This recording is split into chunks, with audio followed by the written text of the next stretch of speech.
we're all against disinformation here, but let me just ask you two pieces of disinformation that we know are disinformation. Where did the pandemic begin? In China. In a lab? No. You don't think it began in a lab in China, because that's not widely accepted that that's where it began. Yet if you said that in 2020, and I don't blame you, I blame the fact that we created disinformation in this country. Yeah, you're a victim of disinformation.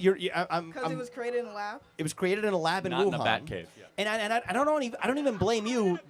I don't even blame you because the government stopped you from being able to know that.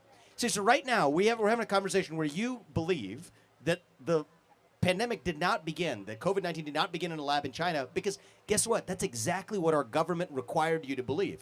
If anybody said it did, they required it to be censored. What evidence do you have that it was created in a lab? You have actually you now actually have the genetics of the virus to be able to go back to actually the lab that was manipulating a non-human virus. So it was never a naturally occurring virus. The only way that they now know based on the genes. SARS is not a naturally occurring SARS-CoV-2. SARS-CoV-2 is not. It's current. Again, It spreads. It was designed to spread more rapidly, which is exactly why it did. How? But suffice to say that now at least every major scientist or medical researcher today who said 2 years ago that it did not believes this is the most likely origin of the pandemic, and yet most of the public, including even yourself, believes what the government told us 2 years ago. That's actual disinformation. Let me ask you another thing. Was the Hunter Biden laptop story on the eve of the last election, the 2020 presidential election, there was a lot of compromising information about Hunter Biden found on a laptop that was found about a month before the election.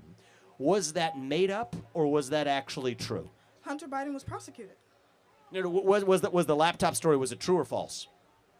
It doesn't matter. Turns out it was true, but you were told it was false. So we share with you a passion for said it was false? Getting rid of disinformation. The way we do it is for free speech. The Central Intelligence Agency came out and signed a letter, 50 of them, saying that this was Russian disinformation. I lost my Twitter account because I started to share the Hunter Biden laptop during the election. 1 in 4 swing voters during the 2020 election said they would have voted differently if they knew about the Hunter Biden laptop.